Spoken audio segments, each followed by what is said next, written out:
Thank you, Mr. Chair, dear colleagues. I believe that the speech of my colleague from Azerbaijan once again confirmed all of the arguments without an exception of the speech that I had today during the joint session. But trying to transmit this dialogue into a more constructive phase, I would like to say the following. The current debate is dedicated to discussing the need for inter-parliamentary dialogue at times of heightened tensions in the OSCE area.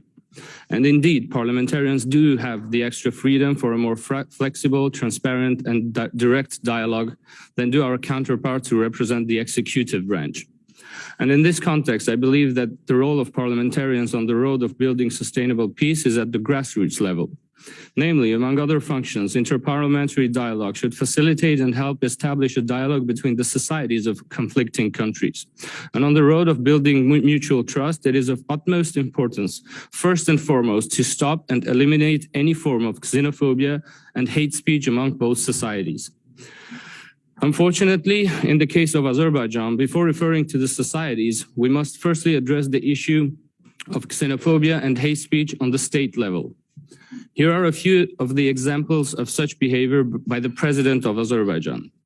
Referring to Armenians, the latter says, "They have neither conscience, neither morality. They don't even have a brain." Or, "For 30 years, this land has been in the hands of wild beasts, in the hands of predators, in the hands of jackals."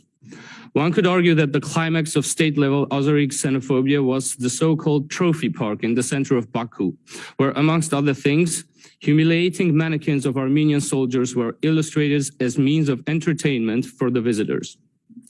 By the way, the mannequins were later removed to avoid a more strict interim measure carried out by the International Court of Justice. Nonetheless, the International Court of Justice did carry out an interim measure where, amongst other measures, it stated that Azerbaijan must take all necessary measures to prevent the incitement and promotion of racial hatred and discrimination, including by its officials and public institutions, targeted at persons of Armenian national or ethnic origin. Dear colleagues, having said that the interparliamentary dialogue is of great importance in facilitating intersocietal dialogue, I believe that first of all, we should eliminate state-level xenophobia and hate speech.